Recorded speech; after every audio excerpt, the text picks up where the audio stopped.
11 minutes of nonstop news, your weather authority forecast, and SWX sports headlines.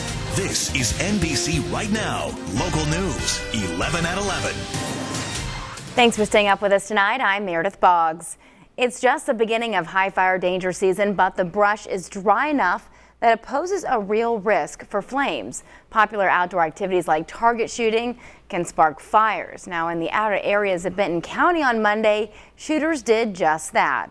The land had signs that warned people not to trespass and not to shoot their firearms. After all, shooters are responsible to know where it's legal and safe to shoot. There's some responsibility on the part of the property owner to properly mark it, and there's also a responsibility on the people that are shooting to know whether they can legally do it in that particular place. Target shooters can be charged with trespassing and even required to foot the bill for putting out the fire. So to be safe, authorities highly recommend people going to the shooting ranges because of the current high fire danger. Well, target shooting isn't the only problem during this high fire danger. A simple activity like mowing the lawn is believed to be the cause of a fire in Benton County this afternoon. However, firefighters are still investigating. The fire sparked around 2:30 p.m. along East Locust Grove Road in the Southridge area. The smoke was so thick that crews closed Interstate 82 at the Locust Grove exit briefly while they worked to put out the fire. But not before the fire scorched hundreds of acres of land. And even though firefighters got the fire out pretty quickly, it still spread faster than normal. The fuels are drier than most people are realizing at this time of year. I mean, we're late May. We're already burning like we're mid-June or better. And the winds picked it up and it just took off. Investigators believe a person mowing a ranch near Nickerson and Locust Grove roads may have sparked the fire. And this dry, hot weather doesn't look like it's going to help conditions anytime soon. Tim Adams joins us now. Tim, is there any relief in sight? Well, we're talking about a few showers, but they're mostly near the mountains right now. I'll show you on radar right here where the showers are popping up. And you can see where over near Walla Walla and Pendleton, we've had some shower activity as we gone through the late afternoon and the evening hours.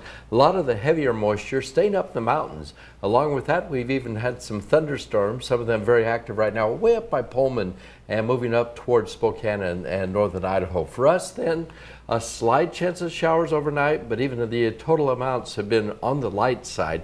Tomorrow we could see more showers or thunder showers moving through. Doesn't look like a heavy stormy day, but a few scattered showers. Then after that we really dry out and warm up as we finish up the work week and go into the weekend. I'll have more weekend weather news in a few minutes. All right, thank you, Tim. A Kennewick woman is recovering from serious injuries tonight after she was attacked by a feral cat at her home on Friday. She says she never expected a cat to behave this way and that it was climbing the walls in her garage and didn't know how to get rid of it, so she tried to catch it and take it to the Humane Society. Well, that's when she ended up badly bit and ended up in the emergency room. And you didn't think a cat could do this? No, it was just wild. It was just, it went crazy, I don't know. And I didn't try to frighten it, you know. But I don't know how the looks of cats when they're not friendly. Tri-Cities Animal Control has an on-call officer that responds to emergencies like this. But usually people have to wait until the next business day to drop off an animal or have someone pick it up. But Animal Control says they can't help people trap the animal. They're not licensed to do that by the state. Well, tonight, friends and family members of 3 Walla Walla High School students killed over the weekend in a tragic car accident got together to remember the teens. At Pioneer Park in Walla Walla, there was a vigil to remember 15-year-old Athena Bentley, 16-year-old Uziel Burmoy, and 17-year-old Aiden Bodie. At school today, there were also counselors available for the students. The 3 teens were killed in an accident on Mill Creek Road early Sunday when the car they were in went off the road and rolled. Walla Walla's chief deputy tells us autopsies show the cause of the deaths was blunt force trauma. Toxicology tests have been sent to a lab. Right now, all they know is speed could have played a part and that no one had been thrown from the car. A 28-year-old man is sitting in the Benton County Jail tonight for his involvement in a drive-by shooting in Kennewick earlier today. The shooting happened around 2 along North Arthur Street at the Kennewick Apartments. Kennewick police say the suspect fired about half a dozen shots into 2 empty apartments. He then drove away, but shortly after, officers found his white car along the 600 block of Sycamore Avenue in Pasco. But it didn't take long for officers to find their man after they found his car. Officers from Kennewick, Pasco, Richland, and Franklin counties surrounded a home on that same block of Sycamore and Pasco and arrested Daniel Vargas. Well, nearly a week and a half into the trial for convicted sex offender Ronald Love took the stand today in Franklin County Court. Love has already served time for an attempted rape conviction, but the state would like to keep him behind bars. Today, the prosecution questioned him about an incident when he assaulted a man. Attorneys had a difficult time keeping Love on topic and getting direct answers. Love's trial will continue tomorrow. Nearly 4 dozen inmates are still on lockdown after a brawl at dinner time Monday at the state prison in Pendleton. The Department of Corrections said a series of fights started around 5:30 Monday, leading to a lockdown in part of the Eastern Oregon Correctional Institution. Officials say they still don't know what set off the brawls, so they are continuing the lockdown and have canceled prison visits for tomorrow. Northwest News, we're learning that the Department of Corrections plans to allow parolees to smoke pot starting next week. The DOC still insists they don't endorse smoking pot. However, the only other state to legalize marijuana, Colorado, still prohibits parolees from using the drug. And the governors of Washington and Colorado still want more guidance from the federal government about banking services for their new legal marijuana industries. The Treasury and Justice Departments announced in February that banks could do open accounts for state licensed marijuana businesses, even though marijuana is illegal under federal law. But in a letter released today, the governors say financial institutions are still waiting to hear how other federal banking agencies might handle the issue. Well, the Union Gap City Council is going back and forth debating on whether to allow pot in the city limits. But it looks like the council has spoken and they will allow marijuana businesses in the city. But those businesses, however, will have stricter regulations and restrictions as to where they can go. Currently, there are 6 applications for retail store licenses in Union Gap, none of which have been approved yet, according to the State Liquor Control Board's website. New at 11 tonight, mention Rachel Road to a Richland resident and you'll probably get an earful. That's exactly the reaction Richland City Council members have gotten so far when it comes to extending Rachel Road. Tonight, the City Council had a workshop to discuss connecting Rachel Road to Steptoe Street.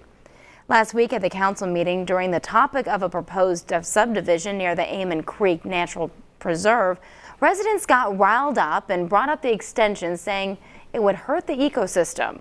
But the Public Works Director says the subdivision is a separate issue and one doesn't necessarily mean the other happens. But as more people move into the area, the need for a connective road will increase.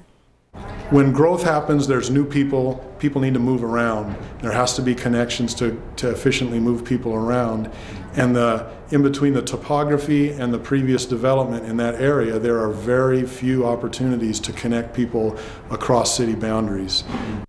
In the end, Rogowski recommended that the city commission a study to determine the effects of possible plans. Now, nothing is set in stone right now. Rogowski says the road extension may still be a couple to several years away, so there's time to study everything properly. Well, the City of Yakima's Public Works Department is working on a master plan to update the sewage system in a few areas in the city. And after yesterday's rain, it's pretty obvious that it needs to be updated. It rained hard for only about 30 minutes, but that was just enough to cause some major flooding downtown. There were multiple corners underwater, and it all came from backlog storm drains. The plan would involve updating the systems on Walnut Street, Yakima Avenue, and 16th Avenue.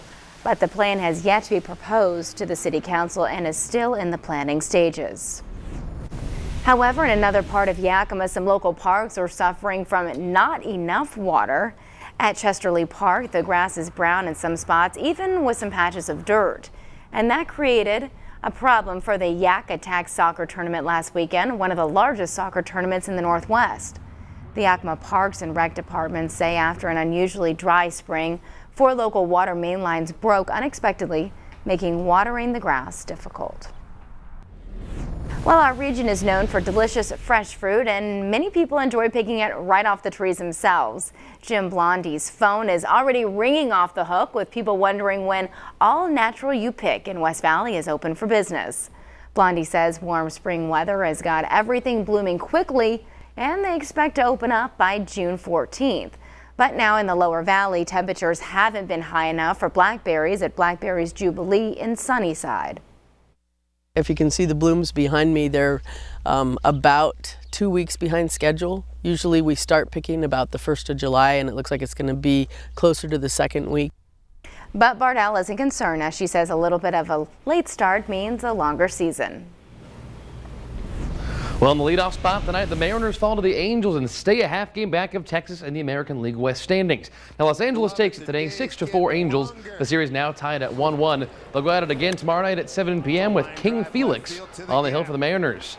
Meanwhile, with school back in session today, the Richland Bombers are gearing up for their 4A state tournament in Spokane this weekend, where they'll have a real shot at winning the title. They only lost 2 games this entire season. Well, coming up in sports, we'll hear from the Bombers as they prep for their title run, full Mariners highlights, and one famous rapper threw out maybe the worst first pitch ever at a baseball game. It's pretty funny, Meredith. Interesting. All right, I can't wait to check that out. Well, that's your first 11 minutes of news, weather, and sports. Coming up next, these days, fewer resumes are being delivered in the mail, but more are being attached to emails. Well, while that can be good for the job search, it can be bad if that info gets into the wrong hands. We'll have some tips to stay safe next.